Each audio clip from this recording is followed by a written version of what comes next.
My dear student, आज हम solubility topic को डिस्कस करेंगे। लेकिन सॉल्युबिलिटी टॉपिक को डिस्कस करने से पहले हम लोग थोड़ा सा बाइनरी सॉल्यूशंस को डिस्कस करते हैं। तो बाइनरी सॉल्यूशन में आप लोगों को पता है कि दो कंपोनेंट होते हैं, one solute and another one is solvent. तो अगर हम सॉल्यूट और सॉल्वेंट का फिजिकल स्टेट देखें, दैट इज सॉलिड, लिक्विड और गैसियस, इनका बिहेवियर देखें, तो जो बाइनरी सॉल्यूशंस होते हैं हम लोगों के, वो 9 टाइप्स के होते हैं। Binary solutions are of 9 types. तो इन 9 टाइप्स ऑफ बाइनरी सॉल्यूशन में जो हम लोग सॉल्यूशन को डिस्कस करेंगे, हम जो बाइनरी सॉल्यूशन को डिस्कस करेंगे, दैट इज लिक्विड सॉल्यूशंस को डिस्कस करेंगे। तो liquid solutions are those binary solution in which solvent is liquid. तो लिक्विड सॉल्यूशन आपका वो बाइनरी सॉल्यूशन होगा जिसमें जो सॉल्वेंट है, दैट इज जो एक्सेस अमाउंट है, वो लिक्विड का होगा। तो जो ये लिक्विड सॉल्यूशंस होते हैं, liquid solutions, so liquid solution are of 3 types. Liquid solution 3 types के होते हैं। फर्स्ट, सॉलिड इन लिक्विड, यानी इसमें सॉल्यूट सॉलिड है और सॉल्वेंट लिक्विड है। Next, liquid in liquid. Liquid in liquid में क्या होगा, सॉल्यूट भी लिक्विड होगा और सॉल्वेंट भी लिक्विड होगा। And third one, gas in liquid, यानी इसमें सॉल्यूट गैस होगा और लिक्विड क्या होगा, सॉल्वेंट होगा। तो फर्स्ट हमने क्या बोला, सॉलिड इन लिक्विड बोला। तो सॉलिड इन लिक्विड में सॉलिड जो है वो सॉल्यूट है और लिक्विड क्या है, सॉल्वेंट है। तो इसका जो कॉमन सा एग्जांपल है वो क्या हो गया, शुगर और salt in water. Liquid in liquid का जो कॉमन सा एग्जांपल हो गया वो क्या हो गया, अल्कोहल इन वाटर। और गैस इन लिक्विड के बहुत सारे एग्जांपल्स हो सकते हैं, जैसे ऑक्सीजन गैस वाटर में डिसॉल्व होती है। आपको पता होनी चाहिए कि जो एक्वाटिक एनिमल्स होते हैं उनको भी रेस्पिरेशन के लिए ऑक्सीजन चाहिए होती है, तो ऑक्सीजन वाटर के अंदर प्रेजेंट होती है। और इसका नेक्स्ट एग्जांपल फॉर्मलिन हो गया। आपने बायो लैब में देखा होगा कि जो स्पेसिमेन है वो जिस बोतल के अंदर होते हैं, उस बोतल के अंदर एक केमिकल होता है, दैट इज कॉल्ड फॉर्मलिन। तो what is formalin? Formalin mainly 40% aqueous solution of formaldehyde HCHO। Formaldehyde का फिजिकल स्टेट गैस होता है। तो अगर आपने 40 ग्राम फॉर्मल्डिहाइड लिया, 60 ग्राम अगर आपने वाटर लिया, तो फॉर्मलिन बन जाएगा जो एक गैस इन लिक्विड सॉल्यूशन को फॉर्म करेगा। नाउ हम अपने टॉपिक को ले आते हैं सॉलिड इन लिक्विड में। सॉलिड इन लिक्विड में, तो सॉलिड इन लिक्विड में सॉलिड है सॉल्यूट और लिक्विड है सॉल्वेंट। तो इसमें आते हैं हम सॉल्युबिलिटी में।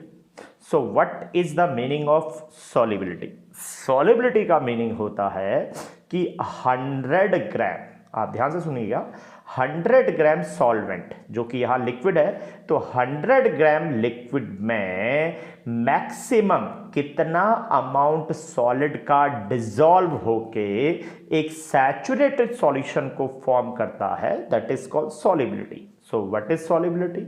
सॉल्युबिलिटी का मीन्स है maximum amount of solid dissolve in 100 gram of liquid to form a saturated solution. Saturated solution.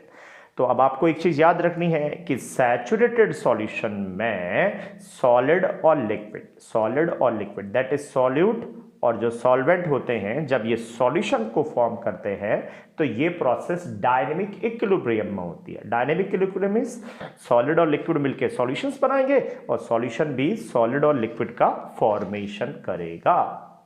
तो ये तो हमने डिस्कस कर दिया। क्या डिस्कस किया? ये डिस्कस किया हमने सॉलिड इन लिक्विड को, सॉलिड इन लिक्विड को की सॉल्युबिलिटी को बताया। अब हम ये देखते हैं कि कौन कौन से फैक्टर्स हैं जो सॉलिड की लिक्विड में सॉल्युबिलिटी को अफेक्ट करते हैं, यानी factor affecting the solubility of solid in a liquid. तो सॉलिड की लिक्विड में सॉल्युबिलिटी को मेनली 3 फैक्टर्स अफेक्ट करते हैं। First, nature of solid and liquid. Second, effect of temperature बहुत इंपॉर्टेंट फैक्टर है। And last one, effect of pressure. तो चलिए हम पढ़ते हैं first factor, that is nature of solid and liquid. तो अगर कोई सॉलिड किसी लिक्विड में डिसॉल्व होता है तो सबसे पहले हमको यह कंफर्म करना पड़ेगा कि वो सॉलिड कैसा है। अगर वो सॉलिड आयनिक है तो उसके पीछे कुछ और रीजन होगा, वो why this ionic solid is soluble in liquid. और अगर कोई आपके पास कोवलेंट सॉलिड है तो उसकी सॉल्युबिलिटी का भी रीजन डिफरेंट होगा। अब चलिए हम डिस्कस करते हैं आयनिक सॉलिड को। तो अगर कोई आयनिक सॉलिड किसी लिक्विड में डिसॉल्व होता है तो उसके लिए दो फैक्टर रिस्पॉन्सिबल होते हैं। कौन कौन से फैक्टर्स? एक है lattice energy and next one है हाइड्रेशन एनर्जी। तो हमको लैटिस एनर्जी और हाइड्रेशन एनर्जी की नॉलेज होनी चाहिए, क्योंकि ये दोनों ही फैक्टर डिसाइड करेंगे कि which ionic compound is soluble in water and which is not. So lattice energy का मीन्स होता है कि अगर आपके पास कोई आयनिक कंपाउंड्स है तो आयनिक कंपाउंड्स में आयंस होंगे। जैसे हमने एग्जांपल NaCl लिया यहां पर, तो NaCl में Na पॉजिटिव और Cl नेगेटिव के बीच में इलेक्ट्रोस्टैटिक फोर्स ऑफ अट्रैक्शन है। तो अगर हम NaCl में Na और Cl को एक दूसरे से सेपरेट करना चाहें, एक दूसरे से उनको बिल्कुल दूर दूर ले जाना चाहें, तो उसके लिए हमको जितना भी वर्क डन करना पड़ेगा, that work done is called lattice energy. So what is lattice energy? Amount of energy required to separate ions from an ionic compound। तो आयनिक कंपाउंड में आयंस को रिमूव करने के लिए, एक दूसरे से अलग अलग करने के लिए जो आपको वर्क डन करना पड़ता है, that is called lattice energy. Now comes to hydration energy. So what is hydration energy? Hydration energy का मीन्स होता है कि जब कोई भी ion, either it might be positively charge और नेगेटिवली चार्ज, तो कोई भी आयन है चाहे वो पॉजिटिव चार्ज है या नेगेटिव चार्ज है, जब वो वाटर के अंदर जाएगा तो ये आयंस वाटर के मॉलिक्यूल को अपनी ओर अट्रैक्ट करते हैं, और अट्रैक्ट करने के बाद जो एनर्जी रिलीज होती है, that energy is known as hydration energy. यानी कोई भी आयन जब वाटर के अंदर जाता है तो वो वाटर के मॉलिक्यूल को अपनी ओर अट्रैक्ट करता है, और अट्रैक्ट करने के बाद जो एनर्जी रिलीज होती है वही एनर्जी क्या कहलाती है? हाइड्रेशन एनर्जी कहलाती है। तो अभी आपने लैटिस एनर्जी पढ़ा, लैटिस एनर्जी में आपको एनर्जी रिक्वायर्ड होगी आयंस को रिमूव करने के लिए, जबकि हाइड्रेशन एनर्जी में जब कोई भी आयंस, आप एग्जांपल देखिए जो हमने एग्जांपल दिया है Na पॉजिटिव आयन और Cl नेगेटिव आयन, जब ये वाटर के अंदर जा रहे हैं तो वाटर के मॉलिक्यूल को जब ये अट्रैक्ट करेंगे तो एनर्जी रिलीज होगी। अब एक हमारे मन में क्वेश्चन आता है कि व्हाई, कि क्यों Na पॉजिटिव और Cl नेगेटिव के मॉलिक्यूल जो है, आयंस हैं, वो वाटर मॉलिक्यूल को अपनी ओर अट्रैक्ट करते हैं। तो उसका रीजन ये होता है कि जो H2O के मॉलिक्यूल है, किसके मॉलिक्यूल है? जो H2O के मॉलिक्यूल हैं ये पोलर होते हैं। H2O के मॉलिक्यूल कैसे हैं? पोलर हैं। आप देखिए हमने डायग्राम बना रखा है। H2O में ऑक्सीजन पे पार्शियल नेगेटिव चार्ज और दोनों हाइड्रोजन एटम पे पार्शियल पॉजिटिव चार्ज। तो H2O का मॉलिक्यूल पोलर है। तो अगर H2O का मॉलिक्यूल पोलर है और हमारे पास जो आयन है वो Na पॉजिटिव आयन है, कौन सा आयन है? Na पॉजिटिव आयन है। तो ये Na पॉजिटिव आयन क्या करेगा? H2O के मॉलिक्यूल के ऑक्सीजन एंड को अपनी तरफ अट्रैक्ट करेगा। सिमिलरली अगर हमारे पास Cl नेगेटिव आयन है तो ये Cl नेगेटिव आयन क्या करेगा? H2O मॉलिक्यूल के हाइड्रोजन एंड को अपनी तरफ अट्रैक्ट करेगा। तो अगर हमारे पास पॉजिटिव आयन है चाहे हमारे पास नेगेटिव आयन है, तो दोनों आयंस वाटर मॉलिक्यूल को अपनी ओर अट्रैक्ट करेंगे। यानी ये कौन सा इंटरेक्शन हो गया? ये इंटरेक्शन हो गया आयन डाइपोल इंटरेक्शन, और इसी इंटरेक्शन के कारण जो एनर्जी रिलीज होती है that is called hydration energy. अब आपको एक छोटा सा फॉर्मूला जैसा आना चाहिए। अब वो फॉर्मूला ये है कि अगर किसी भी आयनिक कंपाउंड की हाइड्रेशन एनर्जी की वैल्यू लैटिस एनर्जी से ग्रेटर या इक्वल होती है, if hydration energy is greater than equal to lattice energy, then the ionic compound is soluble in water. तो जो आयनिक कंपाउंड है वो वाटर में क्या होगा? सॉल्युबल होगा। ऑन द अदर हैंड अगर कोई आपके पास आयनिक कंपाउंड है जिसकी लैटिस एनर्जी बहुत ज्यादा है लेकिन हाइड्रेशन एनर्जी बहुत कम है, तो वो आयनिक कंपाउंड वाटर में सॉल्युबल नहीं होगा, it is insoluble in water. Okay, तो ये सब हमने डिस्कस किया किसके लिए, हमने डिस्कस किया आयनिक के लिए। अगर हमारे पास कोई कोवलेंट सॉलिड्स है, हमारे पास बहुत सारे कोवलेंट सॉलिड्स भी होते हैं, जैसे ग्लूकोज कोवलेंट सॉलिड है, शुगर कोवलेंट सॉलिड है, नेप्थलीन, एंथ्रासीन, ये सब के सब कोवलेंट सॉलिड्स है। तो कोवलेंट सॉलिड अगर किसी लिक्विड में डिसॉल्व होना चाहते हैं तो इसमें सिंपल सा एक फंडा है, वो ये कि जो कोवलेंट सॉलिड का जो बिहेवियर है, यानी जो कोवलेंट सॉलिड में जो इंटरमॉलिक्यूलर फोर्स है, कोवलेंट सॉलिड का जो इंटरमॉलिक्यूलर फोर्स है वो लिक्विड के इंटरमॉलिक्यूलर फोर्स के जैसा होना चाहिए। लाइक अगर सॉलिड पोलर है, सॉलिड क्या है, पोलर है, तो जिस लिक्विड में वो डिसॉल्व होना चाहता है उसका नेचर भी पोलर होना चाहिए। तो अगर सॉलिड पोलर है और लिक्विड पोलर है तो उनके बीच में एक इंटरेक्शन होगा। कौन कौन सा इंटरेक्शन होगा, डाइपोल डाइपोल इंटरेक्शन। आप देखिए तो कि दोनों के बीच में इंटरमॉलिक्यूलर फोर्स बिल्कुल सेम है। सॉलिड पोलर है, उनके बीच में डाइपोल डाइपोल इंटरेक्शन होगा। लिक्विड पोलर है, उनके बीच में क्या होगा, डाइपोल डाइपोल इंटरेक्शन होगा। तो वो कोवलेंट सॉलिड लिक्विड में डिसॉल्व हो जाएगा। ऑन द अदर हैंड अगर सॉलिड नॉन पोलर है तो नॉन पोलर सॉलिड्स के बीच में जो इंटरमॉलिक्यूलर फोर्स ऑफ अट्रैक्शन होता है दैट इज डिस्पर्जन फोर्स या लंडन फोर्स होता है, तो वो केवल उसी लिक्विड में डिसॉल्व होगा जिसका नेचर भी क्या होगा, नॉन पोलर होगा, सेम। तो देखिए इसके एग्जांपल्स आप देखिए, ग्लूकोज और शुगर, ग्लूकोज और शुगर पोलर सॉलिड्स है तो ये वाटर में डिसॉल्व हो रहे हैं क्योंकि वाटर खुद भी पोलर है। नेप्थलीन और एंथ्रासीन, नेप्थलीन और एंथ्रासीन नॉन पोलर है तो ये उस लिक्विड में डिसॉल्व हो रहे हैं। किस लिक्विड में डिसॉल्व हो रहे हैं, जो खुद भी अपने आप नॉन पोलर है। लाइक बेंजीन है, ईथर है, कार्बन टेट्राक्लोराइड्स है, these are called non polar solvent, और ये हैं ऑर्गेनिक सॉल्वेंट्स। तो अब आपका सिंपल हो गया कि पोलर सॉलिड होगा तो पोलर लिक्विड में डिसॉल्व होगा, नॉन पोलर सॉलिड होगा तो नॉन पोलर लिक्विड में डिसॉल्व होगा। और इसी चीज को हम सिंपल सा एक स्टेटमेंट में जानते हैं, that is like dissolve like, यानी पोलर पोलर में डिसॉल्व होगा, नॉन पोलर में डिसॉल्व होगा। तो ये आपने पहला फैक्टर पढ़ा, nature of solid and liquid. अब नेक्स्ट, अब हम ये देखना चाहते हैं कि अगर कोई सॉलिड किसी लिक्विड में डिसॉल्व होता है तो टेम्परेचर उसकी सॉलिबिलिटी को कैसे अफेक्ट करता है।